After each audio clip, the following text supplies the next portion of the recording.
Okay, आजको हाम्रो online exam 2082 7 महिना 11 गते र आजको हाम्रो क्वेसन पहिलो थियो। पहिलो क्वेसन छ 15 सेन्टिमिटर लम्बाइ। हेर है, क्वेसन हेर है, 15 सेन्टिमिटर लम्बाइ 10 सेन्टिमिटर चौडाइ भनेको छ नि, एक नम्बरको क्वेसन है। L equal to 15 centimetre, B equal to 10 centimetre र H इक्वल टु 5 सेन्टिमिटर यसको छ।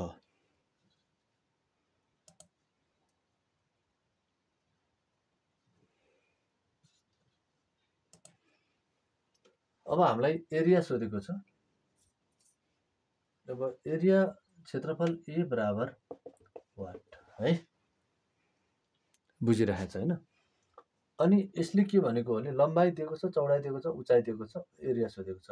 हामीलाई के थाहा छ, area equal to 2LB plus BH plus LH हो नि, यो हो नि सूत्र।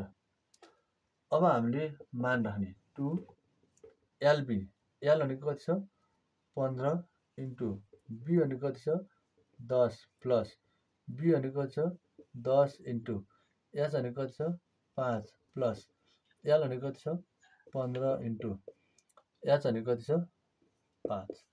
हेर त,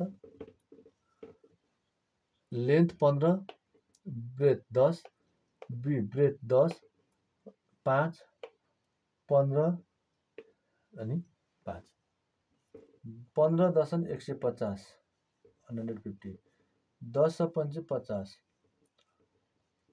15 5 75, 2 इन्टु यो सबैको मान जोड्दो।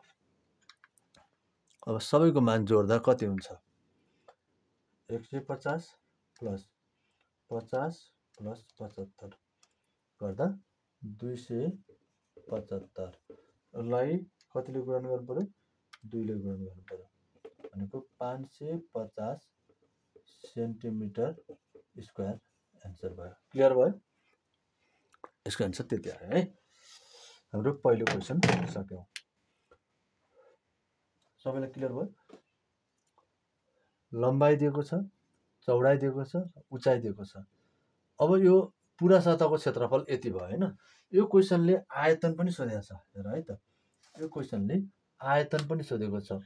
लम्बाइ चौडाइ र उचाइ दिए पछाडि अब आयतनको सूत्र के हो त, V बराबर L into B into H हो नि त। लम्बाइ चौडाइ र उचाइ हो नि त, हो कि होइन, लम्बाइ चौडाइ र उचाइ हो। अब त्यो भनेको के त, L भनेको 15, B भनेको 10, यो 10 है, अनि H भनेको 5। अब मल्टिप्लाई गर्दौ, 15 10 अनि 150 भयो, अनि इन्टु 5 750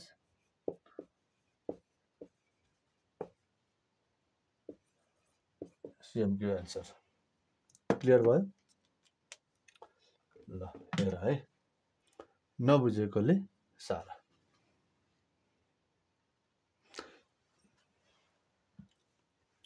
भइसक्यो हैन, यो 1 नम्बरको क्वेसनको है। अब 2 नम्बरको क्वेसनमा हामीलाई चित्रमा के दिएको छ भने,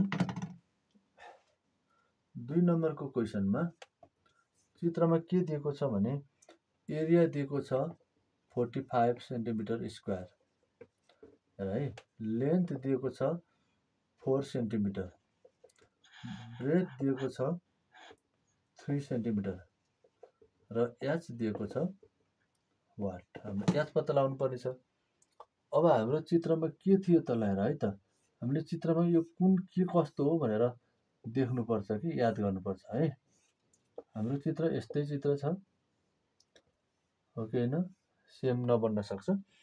यो 4 सेन्टिमिटर भनेर दिएको छ, यो हो 3 सेन्टिमिटर भनेपछि यो चौडाइ, यो उचाइ H बराबर वाट। हामीलाई उचाइ सोधेको छ के, त्यो क्वेसनले हामीलाई उचाइ सोधेको छ। यो यसको मान त निकाल्नु छ, यसको मान त वाट हामीले निकाल्नु छ, हो कि होइन। अब हामीले के गर्ने त, यो दिएको छ। अब हामीलाई सूत्रमा थाहा छ एरिया बराबर to LB plus BH plus LH यो हो। अथवा ए को मान कति छ 45 हो कि हैन। 2 एल भनेको कति छ 4 इन्टु बी भनेको 3 प्लस बी को मान कति छ 3 इन्टु एच त थाहा छैन प्लस एल भनेको 4 इन्टु एच। अब हेर है 45 बराबर 2 यो राख्ने 4 3 जा 12 अनि 3h प्लस 4h भयो। और 45 बराबर अब यसलाई 2 इन्टु 12 प्लस 4 प्लस 3 भनेको 7h भयो। और 45 बराबर है यसले गुणन गर्ने 2 12 जा 24 प्लस 7 2 जा 14h। यहाँसम्म हामी सबैलाई क्लियर छ हैन। हामीले मेन चाहिँ यसमा ध्यान दिनुपर्ने चाहिँ यो सूत्र याद गर्नु पर्यो है। सूत्र याद गर्नु पर्यो। हामीलाई h को मान थाहा छैन नि त।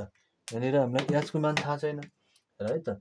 यो थाहा नभएकोलाई यसको मान चाहिँ हामीले h चाहिँ राखेका छौँ। कुरा बुझ्यो हैन। h लाई चाहिँ हामीले h चाहिँ राखेका छौँ है।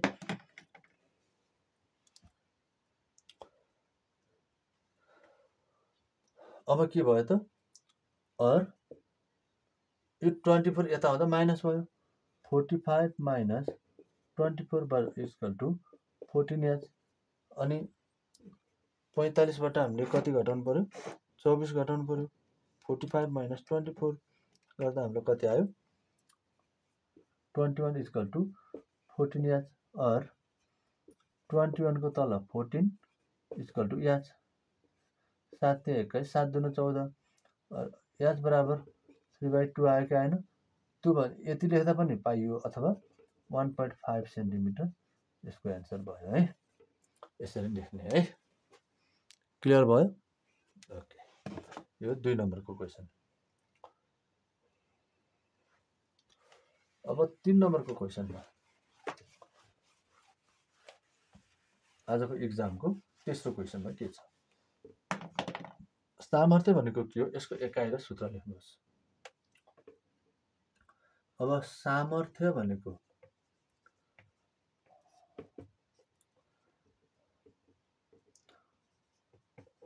प्रति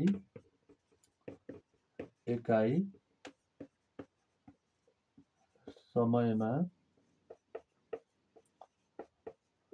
गरेको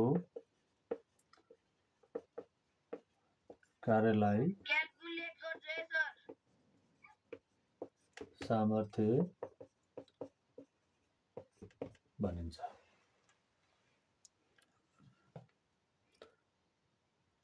हुन्छ क्याल्कुलेट गर्न पाइन्छ।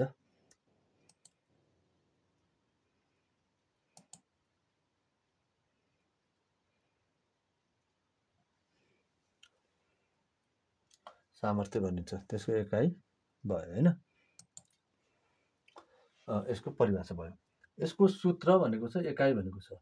अब यसको सामर्थ्यको एकाइ चाहिँ के हुन्छ थाहा छ वाट अथवा WATT वाट है।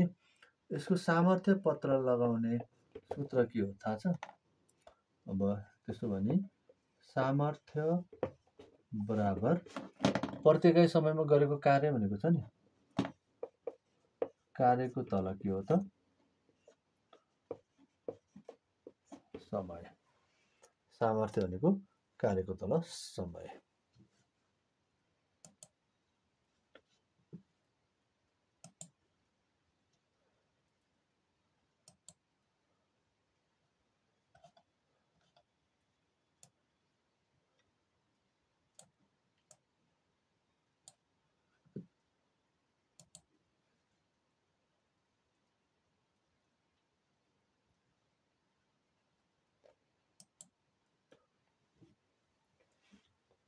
यसको भयो लेख्यो हैन। सामर्थ्यको एकाइ पनि सकियो। क्वेशन नम्बर 3 को 2 मार्क्सको यति क्वेशन है साइन्सको यो। अब 4 नम्बरको क्वेशनले के भनेको छ कार्य भनेको के हो एकाइ र सूत्र लेख्नुहोस्। 4 नम्बरको क्वेशनलाई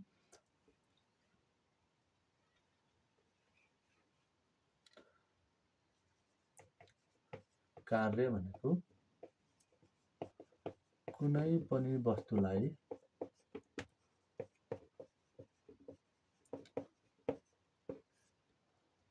बल लगाएर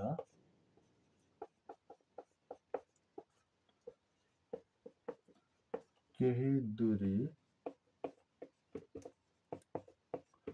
पार गराइन्छ भने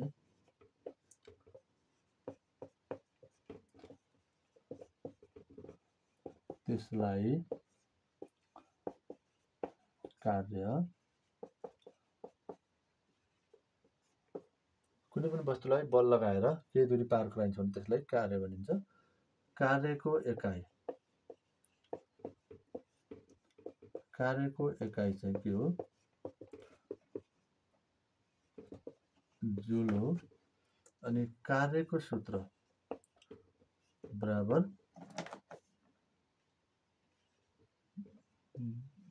बल इन्टु दूरी भयो। यो पनि क्वेसन नम्बर 4 को भयो है। भयो नि त? ओके। अब क्वेसन नम्बर 5। क्वेसन नम्बर 5 ले के भनेको छ भने 10 केजी माटो बोकेर 2 मिटर टाढा जान 10 सेकेन्ड लागेमा यो पहिला टिप्ने मास अथवा 10 केजी भन्यो भने यो पिण्ड बराबर 10 केजी भयो। त्यो माटो बोकेर हिँडेछ अनि दूरी कति पार गरेछ? 2 मिटर दूरी पार गरेछ। अनि समय कति लगाएछ? 10 सेकेन्ड लागेछ। अब हामीलाई के सोधेको? पावर बराबर वाट। अब हामीलाई के थाहा छ? पहिला हामीले सूत्र याद गर्नु पर्यो है। पहिला सूत्र थाहा पाउनु पर्यो। P बराबर त W/T हो। कार्यको तल समय हो। अब W को मान खोइ त? यहाँ त निस्किया छैन नि त? छैन। त्यसो भने W इक्वल टु के हो त? F इन्टु D हो। हेर त, बल लगाउनु पर्यो। अनि फेरि F को मान के हो त? हामीसँग F को मान थाहा छैन नि त? त्यसो भने फेरि F बराबर बल लगाउनु पर्यो, के गर्नु पर्यो? M इन्टु G है। F equal to mg। अब यहाँनिर के हुनु पर्यो? G बराबर 9.8 मिटर पर सेकेन्ड स्क्वायर हुन्छ है। यो चाहिँ गुरुत्व प्रवेगको मान हो के। यो G भनेको के बुझ त? यो G भनेको के हो त? गुरुत्व प्रवेगको मान हो है। हामीले हेरौँ त, सामर्थ्य बराबर W/T यो सूत्र छ। तर फेरि W को मान कति हो त? यो थाहा छैन नि त। W को मान हामीलाई थाहा भएन। W बराबर F इन्टु D भन्ने भयो। त्यसो भने F को मान कति त फेरि? F बराबर हेर त, हाम्रो यहाँ के भयो त? हामीले P बराबर W/T भन्यो। W को मान थाहा छैन। फेरि W equal F into D भन्यो। F को मान थाहा छैन। अनि F को मान थाहा नभएपछि अब हामीले F बराबर के गरौँ? mg गरौँ। हामीले यसरी सूत्र निकाल्यौँ है। त्यहाँ तिमीहरूले सारिसक्यौ होला, बुझि पनि रह होला। अब त्यसो भने पहिला हामीलाई F निकाल्नु पर्यो। अब त्यसो भने F बराबर पनि थाहा छैन अनि हामीलाई W बराबर पनि थाहा छैन। त्यसो भने F बराबर के भयो त? M into G। त्यसो भने M को मान कति छ? 10। यो 9.8 त्यहाँ राखेका छौँ भनेको 98 के भयो त? बललाई न्युटन इकाइमा राखिन्छ है। F को मान आयो है। अहिले यहाँ के को मान आयो? F को मान आयो। यहाँ क्लियर भयो नि सबैजना हैन? F इक्वल टु mg को गर्यौँ। अब फेरि के गर्छौँ त? W बराबर F इन्टु D गर्छौँ है। F कति आयो त हाम्रो? 98 आयो नि त यहाँ भर्खर। अनि D कति डिस्टेन्स त? 2 मिटर। यो त एकाइमा मिटरमा हुनु पर्यो। 98 इन्टु 2 गरेपछि हाम्रो कति आयो? 196। कार्यलाई चाहिँ हामीले कुन एकाइमा नापेको छौँ? जुल एकाइमा। हेर त, यहाँनिर कुन सूत्रको प्रयोग गरेर त? W equal to F into D। Clear भयो? अब फेरि अब हामीलाई P बराबर वाट? P बराबर त थाहा छैन नि त। P बराबर त W/T हो नि त। अनि W भनेको कति आयो त? 196। T बराबर कति छ? 10 भनेपछि 19.6 के आयो त? P को मान चाहिँ वाट। हाम्रो एन्सर यति भयो। ल, यसरी चाहिँ आजको क्वेसनको सोल्युसन भयो है।